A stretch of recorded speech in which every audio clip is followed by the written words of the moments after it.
Welcome back to not Nick Lange's, excuse me.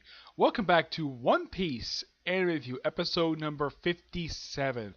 This one reviewing the 844th episode of the anime, which is The Spear of Elbaph, Onslaught, The Flying Big Mom. And of course, chapter 110 for the manga, Onward to Wano entry. Let's talk about this newest episode. This episode of the anime is adapted from Chapter 873, pages 6 through 17, and pages 3 through 5 of Chapter 874. Yep. So pretty much, yeah, with Chapter 873 fully adapted, which means this arc is only got like, and this is for full chapters, I would say as of right now, there's only about, 29 to go. But since doing like this could take more than just 20 episodes. It could take another 40 episodes before they finally finish adapting this arc. But who the heck knows? Episode starts off pretty much like right where the last week's episode left off, with Big Mom and her hunger plague punch, and she took out the one that looks like a candle. Yeah, she took him out, apparently off screen, mind you. Yep. Took him out off screen, and everybody's running like crazy from Big Mom. So, I don't remember the guy's name, the guy who basically sticks his tongue out, who has his, let me look him up.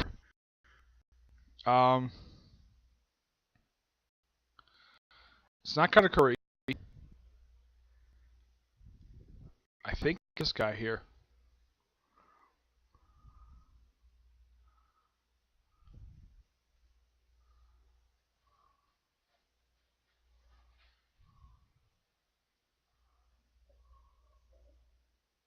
Yeah, it's Pespero. Yeah, this guy here, who is actually the eldest son of Big Mom, who's Katakuri's big brother. Yep, so he kind of lies to Big Mom and says, "Hey, you looking for the wedding cake? The Straw Hats have got him." So it's implied that she believes him. So she says, "If you're lying, I'll take your life force." So she hops on Zeus and flies away. Yep, and we see also the Straw Hats just still running from the previous episode, and they run into the big tree, which had been sliced up back just after the hour-long episode back in October. Yeah, it's been a while since I've seen this thing. Though, actually, last time it was seen was just prior to the wedding itself, where Luffy and Sanji were found there, and the thing was still sliced in half. As for how and when he got put back together and stitched up, no idea. Also, it's implied that he has a girlfriend, and her name is Lady Tree, who is basically a human-sized tree. And he's a big, hulking tree. Okay? And of course, he's tricked by Nami, because Nami still has a piece of Lola's Viva card. And Luffy's like, wasn't that taken with you? And he says, "Yeah, but I cut it in half just in case." Yeah, so it looks like as of right now, I think Lola's sister Clifton has the other half. Clifton is referenced in this episode. She's not physically appeared. Also, for the first time in like 4 or 5 episodes, Pudding comes back, and we're gonna, of course, the reason why she's there because they needed to make a wedding cake as fast as possible, and like, okay, as the head chef. Nope, can't ask the head chef because he's in a coma for a week.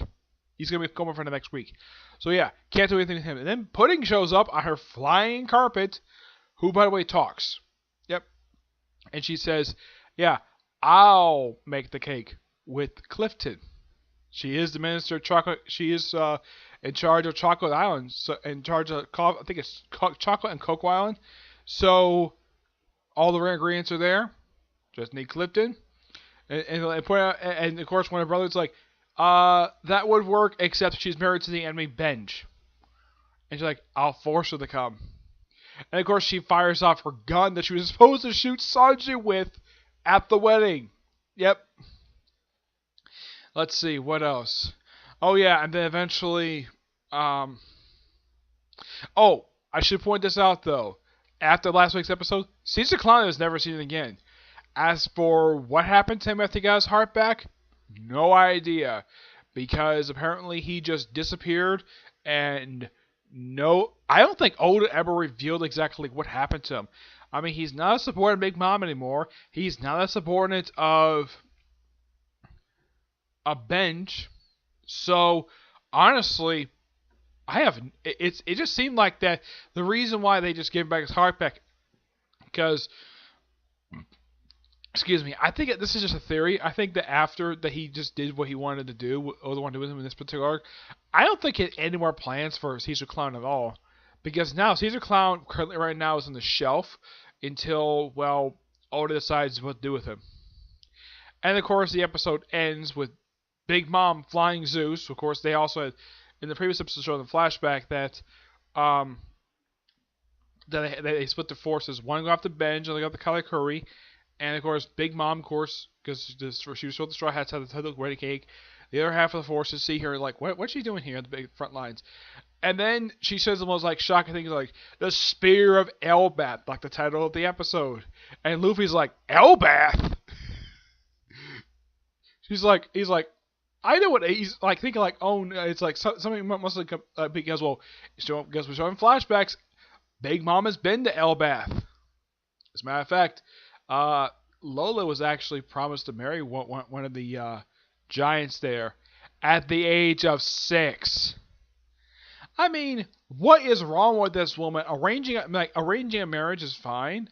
I mean, you don't see it nowadays anyways, but arranging a political marriage, not really a big problem with that. But when a child is 6, that's bad. Really, really bad. The fact that she would actually do that to her own daughter. I'm sure she probably did it for most of her kids who got married. Katakuri has never stated if he's actually married. And as a matter of fact, not many of the kids are actually married. I mean, it's shown that she has, Big Mom has got at least 89 kids. Though I'm wondering how in the world did she survive having 89 kids and having like, it's shown about 5 or 6 of her grandkids have been shown so far. So yeah, there's that. But you gotta praise the episode ending a cliffhanger. But before I close out my overall thought with this episode, Katakuri comes onto the Thousand Sunny via Nami's makeup table, which I think this is the first. I can tell this is probably Nami's because I don't know if Robin has one of these, but I know for a fact after this, like as soon as Luffy and Katakuri get to Mirror World, Luffy orders everybody to smash all the mirrors. Every single mirror because he wants Katakuri to come back in the ship. That leads us to showing he actually got the ship. This is actually not from the manga. Yeah. But this is overall a really damn good episode. Now let's talk about the newest chapter of the manga. Onward to Wano Country.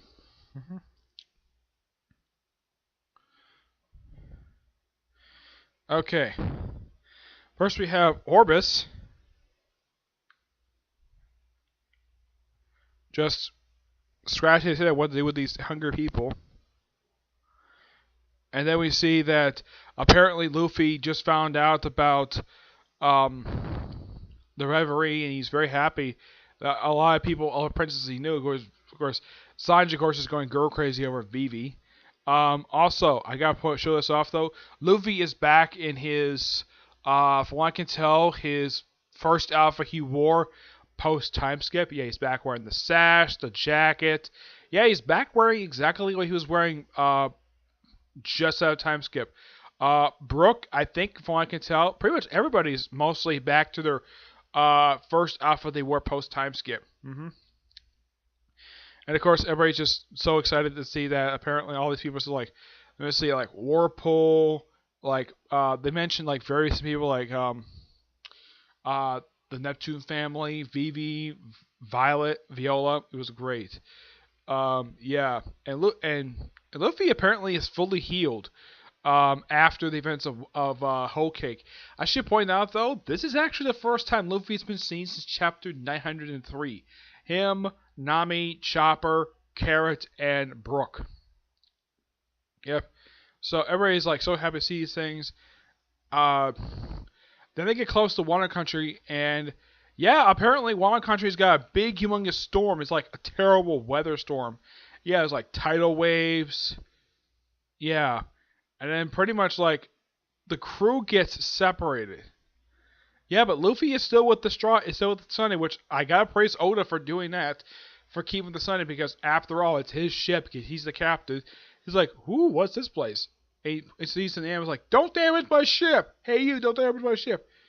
And then, he's like, he looks like he's about to attack him, and all of a sudden a sword comes completely out of nowhere, and the sword is held by a baboon. And Luffy says, "It's holding a sword." As I thought, this must be Wano country. Yeah. So I gotta say, this was a pretty interesting chapter. For the second chapter of the Wano country arc, this is probably by far really good. I love the fact that the group of Thousand finally made it to Wano country. After spending all this time, they finally make it. As what Luffy was up to in between chapter 903 and now, don't really know. Because the chapter doesn't explain. It's like, apparently they've been just chilling on the ship for about 8 chapters. Because this is the first time in 7 chapters that he's been seen. Though he did pop up at least 2 or 3 chapters back in flashback. But as for present day Luffy, this is the first time since chapter 903 he's actually shown up. I'm going to give this chapter a 9.5 out of 10. It's really, really good. Alright. Overall, great episode. And yeah, and this is overall just a really good week for One Piece. With Wano Country, the Wano arc, and then second chapter, going out really good. The reverie is still going on, but the arc itself is kind of concluded, but at least they kept the reverie going, which I do appreciate Oda for doing that. And the anime is getting really interesting, because before, when I jumped onto this series, when doing this part for Whole Cake, it wasn't very interesting. It felt like it was moving at a snail's pace. Now it's moving much better. Also, Luffy is trying to contact, I forgot to mention here, Luffy's trying to contact the other half of the crew by Transpire Snail, but they're not responding. Alright, so that's really it for this episode. Stay tuned next week for episode 58, where I'm hopefully going to cover chapter 800 and, not chapter, episode 845. And let me check here. It does not say if it's going to be on hiatus next week, so probably it's going to be a new chapter next week. So it'll be chapter 111, alright? But here's you in the next episode, which I do have a comic corner coming. I don't have a comic corner ready right now. I do have one hoping ready, but the next video I'm hoping to do today is news chapter for Attack on Titan. I did check for My Hero Academia and what was the other one? Oh yes, My Hero Academia apparently is not airing this weekend, and apparently the manga took a week off as well. 7 Deadly Sins, no new chapter until Wednesday. Alright? But hopefully when the chapter comes out I get a chance to view it. Alright? But until you see the next review. Bye.